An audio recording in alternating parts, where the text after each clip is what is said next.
Thank you very much, Tony. This was an amazing presentation. But we've got to move on. Time is unfortunately never on our side. So the next speaker is Dylan Blake. He's a principal geologist at Muizenberg-based Earth Science and Groundwater Research, the Umvoto consultancy. Dylan has a BSc in geology and degree from the University of KwaZulu-Natal and is currently completing his MSc geology at a degree in the University of Cape Town. With the thesis focused on the development of the fractured Table Mountain Group aquifers as part of the city of Cape Town's Steenbos well field. He has worked on various Hermanus aquifers well fields since 2007, including the groundwater monitoring and production and monitoring borehole siting systems that we have here in Hermanus. Of course, that's become a very important part of our water supply. He's also involved with various hydrological heritage initiatives in the Greater Hermanus region in association with the Overberg Geoscientist Group. Dylan, thank you very much, and looking forward to your presentation. Thanks, Gary, for the introduction. Sorry, I'm quite tall, so get this up. Yeah, I'll be presenting on the hydrogeology and management of the Hermanus TMG or Table Mountain Group aquifer well fields. I apologize to the people that were at the conference or seminar last year. It's basically the same thing, just a little bit shorter, because I have less time this time around. And just a disclaimer, we are the independent contractors, groundwater specialists, consultants, contractors appointed by Australian municipality. But I'm not here speaking on their behalf. Whatever I say is not necessarily their views. I'm just presenting on the science. So I'm going to just give a kind of quick, brief overview of the history of groundwater use in Hermanus. Some people might not realize that Hermanus was founded on groundwater. And then just a basic overview of the Table Mountain Group, which is the specific geology that hosts these really important and large fractured aquifers. And then go through the hydrogeology, which is the scientific term for groundwater. Sometimes people say geohydrology, but I prefer to use hydrogeology and operation monitoring of the Hermanus well fields, and then looking into the future in terms of water supply for Hermanus. So Dr. Robin Lee from the Hermanus Historical Society has done a really nice kind of paper on the history of water supply in Hermanus, published in 2015. I think it's still available online if you search on Google. But basically, Hermanus was founded as a result of a Dutch kind of resident from Caledon in the early to mid 1800s. He used to come into the Himlanada Valley to water his sheep, to provide water to his sheep from a series of springs in the Himlanada Valley, kind of close to where Camp Hill is now. His name was Hermanus Peters, and then the local residents would bring their kids for him to teach Dutch to. And then more and more people kind of came and settled because there's springs around, and then Hermanus then became, the settlement became known as Hermanus Petersfontein. Because that word is too long for the post office, it just then became Hermanus. So those Hermanus Petersfontein springs in the Himlanada Valley and coming into the Walker Bay shoreline supplied the settlement from the 1850s to early 1900s. When Unrus sprung up, that was also supplied by groundwater springs and boreholes from the 1920s to 1975. And then the golf course, before the golf course was there was actually a municipal well field from the mid-1950s to the mid-1970s. So up to the mid-1970s, groundwater was the only water supply to Hermanus, similar to how it's the only water supply to Stanford nowadays. But like we know, or what's happened now recently in the past 10, 20 years, quite a severe drought in the 60s and 70s and an increase in demand resulted in the Bos Dam being developed and then surface water being provided from 1976 from the dam. And because it's obviously a lot cheaper to operate surface water, all the water supply from Hermanus came from the dam, and then the groundwater systems that were in place, abstraction systems, were left to essentially decay and no groundwater was used until, once again, a drought period in the early 2000s and an increase in demand resulted in the municipality looking again at groundwater extraction, and that resulted in the development of the Gateway wellfield, as well as later the Camp Hill and Walmart wellfields from the early 2000s to present. So just to zoom in geologically where we are, Hermanus is situated in that kind of arcuate band that you see of blue rocks. That's known as the Cape Fold Belt, and they're primarily composed of the Ordovician to Devonian Table Mountain group, which are about 480 to 390 million year old rocks. And then they were then deformed by a kind of mountain building event called the Cape Orogeny between 280 and 230 million years ago between the Permian and Triassic. And then subsequently broken apart, or the continent was broken apart during Gondwana breakup, 180 to 110 million years ago. And all that deformation, folding and faulting, resulted in these two kind of branches that you see, the western and eastern branches, and they merge in a zone called the syntaxis, and Hermanus is situated in the syntaxis, where the red blockers. And that is important because the syntaxis zone has both types of folding from both types of folding and faulting from both branches, and it's highly brecciated rock, and they form excellent fractured aquifers. So this is just a stratigraphic column showing the Table Mountain group. It's the Lomas group and the Cape supergroup. You also get the Bokkerveld and Wittenberg groups, which you might have heard of. But the Hermanus area mainly focuses on what's called the Peninsula Formation, which is about a 1,100 meter thick quartzitic sandstone, and that forms the Peninsula Aquifer, and that forms the Babylon Storian Mountains and the Klein River and Full Cliff Mountains. So it's this really thick package of very hard quartzitic sandstone, and that forms these really big mountain ranges because it's really very resistant to erosion. In the upper two most formations, the Skivberg and Rietflay formations, that's what you see outcropping behind us in the Hermanus and Ferncliff Mountains here, and they form what's called the Nordo Aquifer, and that's the aquifer that underlies the town immediately below us, with the Peninsula Aquifer being a lot deeper. And in between, there's a series of formations, the Pake-Cederberg Chodini formations, which are more siltstone material rich, and they act as what's called an aquitard, which restricts flow, groundwater flow, and acts as a barrier between those two major fractured aquifers, and that's important, which I'll describe later on. So this is just a section through the Table Mountain group. This is not in Hermanus, this is by Chodini Spa in the Breda Valley, but it's just a nice, gives the whole sequence in one view. So you can see the very thick Peninsula Aquifer, that's just the top of it. The rest is the whole Du Toitskloof Mountains, basically, to the right-hand side.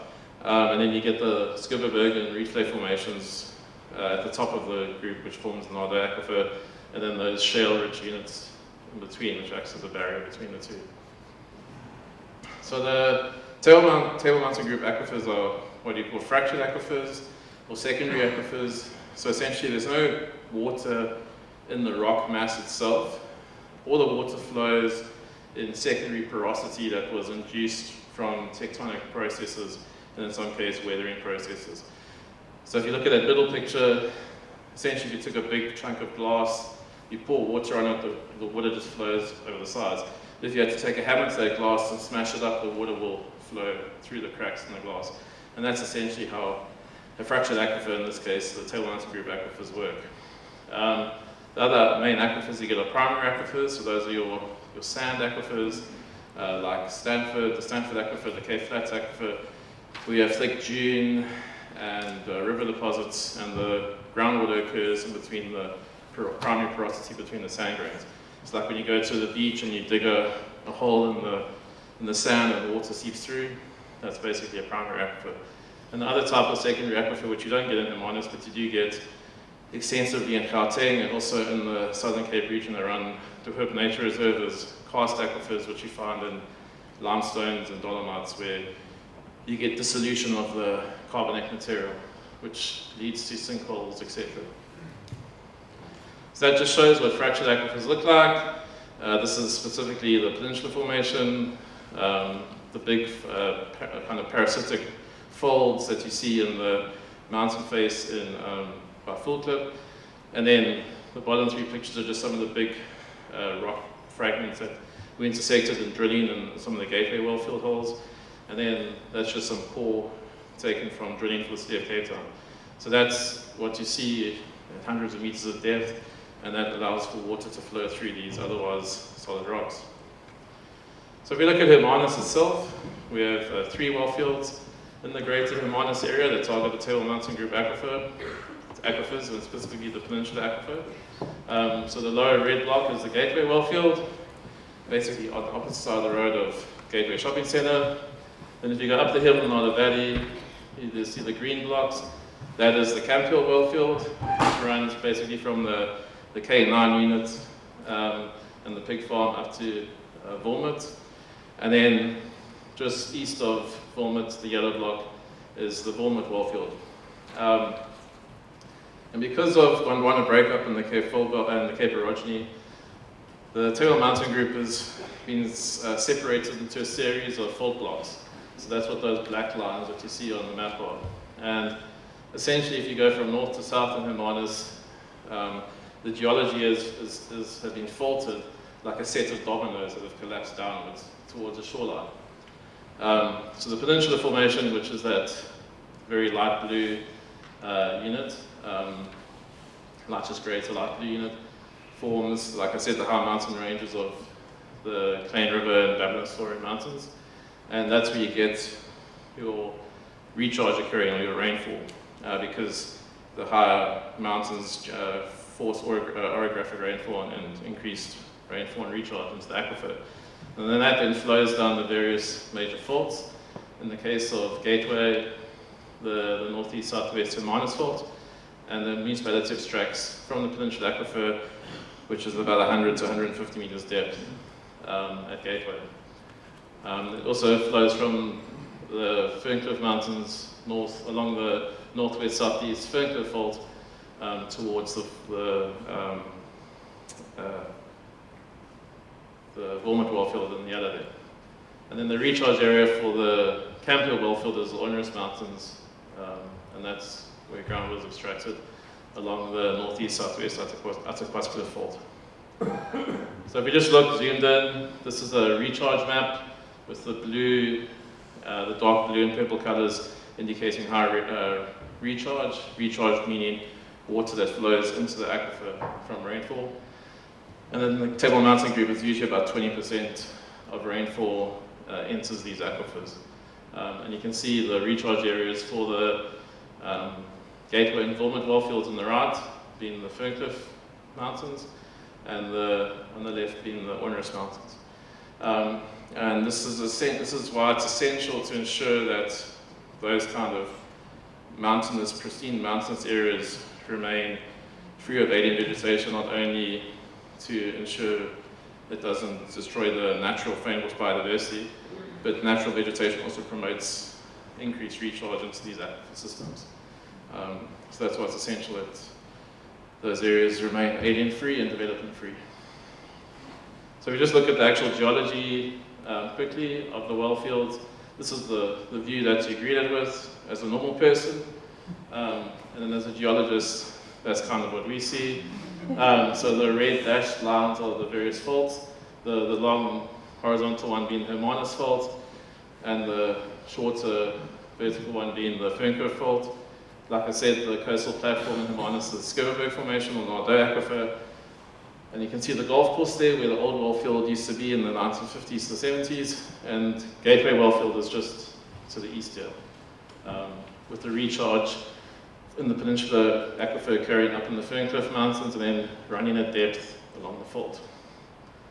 This is the view up the Himlanada Valley, and it's even more complicated than Hermanus coastal platform. The long vertical fault being the Atacusca fault, with the Ferncliff fault being displaced by the Atacusca fault. And then recharge, the Camphill wellfield sits here in the bottom corner, with recharge occurring in that OPE, which is the Peninsula Formation. So the actual operation of the Hermanus wellfields, the demand for the greater Hermanus area, which runs from Benguela Cove to Full Clip, is about, at present, about 4 to 5 million cubic meters per annum, and that in liters is 4 to 5 billion liters. And that's increasing. I'll show you the last slide. But that's like the permanent residents at the moment, so about 75,000 people in that area. but the big issue is obviously the high seasonality. At present, the greater Hermanus area is a conjunctive water supply system, so it uses surface water from the Bos Dam as well as groundwater from those 3 well fields. And 60 to 70% of the water supply comes from surface water, with 30 to 40% from groundwater, which is about 1 to 1.5 million cubes. And as we know, I'm sure most people here are aware that the municipality is allowed 2.8 million cubes from the total storage of 6.3 million cubes from the Bos Dam. But yeah, that's a whole different story about that allocation. So basically, Gateway Wellfield's got 5 boreholes, 5 to 25 liters per second each. We're allowed to take 1.6 million cubes at 60 liters per second. And because the wellfield is quite close to the shoreline, there's EC is electrical conductivity. There's a salinity restriction that we have to ensure the water, abstracted groundwater, remains below 150 millisiemens per meter. For comparison, drinking water is usually 20 to 30 millisiemens per meter in tap water, and the drinking water limit from the SANS 241-2015 is less than 170 millisiemens per meter. Seawater actually has an EC of 5,000 millisiemens per meter. So the restriction is way below seawater salinity, but it's just in place in case there's an increasing trend caused by abstraction. In the Campbell and Vormont wellfields, there's 7 boreholes. At the moment, the water use license is in phase 2, which is 1.2 million cubes, but it can go up to 1.6 million cubes. So essentially, in the future, you could take 3.2 million cubes from groundwater and 2.8 million cubes per annum from the Bos Dam for a total of 6 million cubes supply. So this just shows we work in hydrological years, so October from the 1 year to September the next year. And this just shows you the breakdown of surface water and groundwater use in the municipality for the last 3 hydrological years. And you can see it actually, surface water use has increased from 60 to 80%, with groundwater decreasing from 40 to 30%. And like Tony said about the bubble, the reason for that decline from 40 to 30 to 20% is because of load shedding. So when there's load shedding, can't operate the pumps, can't abstract groundwater. So you have to depend more on surface water. Luckily, this load shedding has occurred concurrently with 3 or 4 wet years. So it hasn't had an impact really on the conjunctive use. But if this hectic stage 6 load shedding happens during a drought, then there's going to be big issues in terms of maintaining, being able to take groundwater and not impact on ecological flows out of the Bos Dam. So it's just a basic diagram showing the pipeline. The pipelines from the from the Campbell and Vormont wellfields is orange, and going to Pregstal, and then from the Gateway wellfield to Pregstal, and then the distribution in blue away from the treatment works. So the Hermanus wellfields are very advanced trailblazers in South Africa in terms of municipal groundwater management and use. It's all telemetry based, and this is the indication of the SCADA system, where everything is operated online. So it gives you an indication of which boreholes are on, the yield, the flow, the water levels, the salinity, etc. The boreholes also have a separate telemetry system in association with the SCADA, which also collects telemetry-based monitoring data in terms of water levels and salinity and flow, and that also gets sent to the consultant who's monitoring and managing the system with the municipality. Cool. Yeah, I've got a couple more slides. So this basically shows what we see before we clean the data, and the top graph is from the last few months, and those straight down black lines, that's your load shedding periods. So we lose data during load shedding, and that impacts how much groundwater you can abstract. We then clean the data, QC it, report it, show it in graphs like you see in here, and we then also model it periodically to better understand how the natural system works. As you know, the groundwater quality has geogenic or naturally occurring iron and manganese, and that gets removed at Pregstal through dual biofiltration system which removes the iron and manganese so that you don't have orange stained clothes. The municipality not only manages or abstracts groundwater, but also has an extensive monitoring system, including near-field monitoring, mid-field monitoring, and far-field monitoring with various aspects, including groundwater levels, chemistry, and the far-field being ecological and climatological monitoring. And the important thing to note is the near-field monitoring is your early warning system. So if we start seeing groundwater levels dropping within the well field extensively, we know to reduce abstraction, so we don't wait until you see impacts in the recharge area. This just shows all the range of monitoring points in blue, and obviously the red are the abstraction boreholes, and the green are the 3 ecological sites. So I'm just going to go through it very quickly, just the last few slides. This just shows the water levels during abstraction from the gateway production boreholes. We can't abstract below 2 meters above sea level to ensure that there's no saline groundwater intrusion. And this is just a zoomed in image of one of those production boreholes, the top being surface level, and that's the water level fluctuating during pumping, the bottom graph being the actual flow rates. It's just a long-term graph showing that abstraction from the peninsular boreholes, which is the light blue, does not impact the upper nodder and primary aquifers, which are the dark blue and brown. So you can see that those extensive drawdowns in abstraction do not influence the nodder aquifer that the local people use at surface. And this just reiterates that this is recent monitoring of the local water levels in the upper aquifer in the town, showing that municipal abstraction from the deeper peninsula does not impact. The users and even private use has not shown a massive decrease in water levels within the upper aquifer. Similar thing that you see in the Camp Hill well fields, so I'm not going to go into detail, just showing that Camp Hill private borehole, which is the dark red maroon borehole, is not impacted by abstraction from the municipality. This is just showing how we monitor salinity in the boreholes, keeping below that 150 millisiemen per meter license limit, with the groundwater generally between 70 and 100 millisiemens. And then finally, we also do ecological monitoring, both on-site at these 3 ecological sites, measuring stream flow, chemistry, indicator species such as Basilia, and wetland extent. And these are all linked to peninsular aquifer groundwater fed discharge points and wetlands in the Ferncliff Mountains. And we also use remote sensing to ensure that there's no regional decline.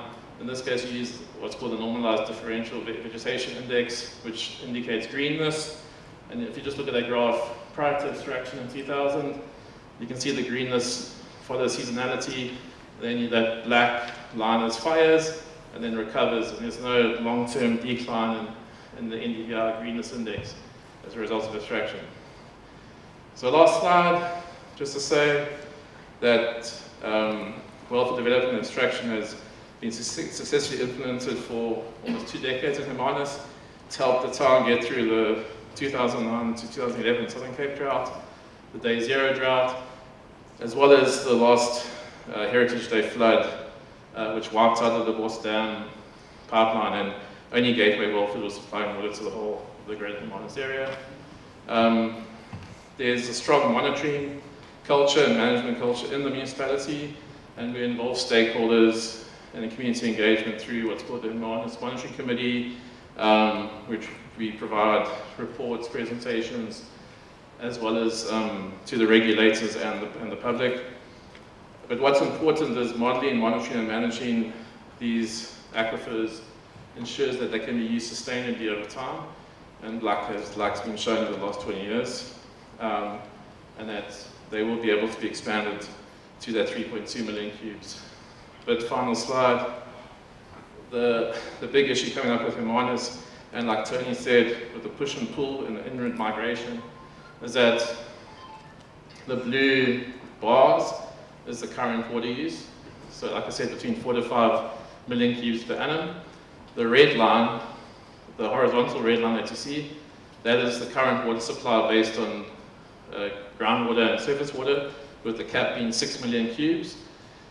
And if you look at those dashed development lines, or the dashed water demand lines going into the future, that's based on 2 development scenarios. The Hermanus is going to exceed that 6 million cubes by the late 2020s. And the only other viable option going into the future, once full groundwater and surface water has been utilized, is desalination. So that's what those last 3 orange blocks are, the different phases of desalination that the municipality is looking at bringing on to be able to meet that increasing demand if the continued development and migration occurs into the municipality. Thanks.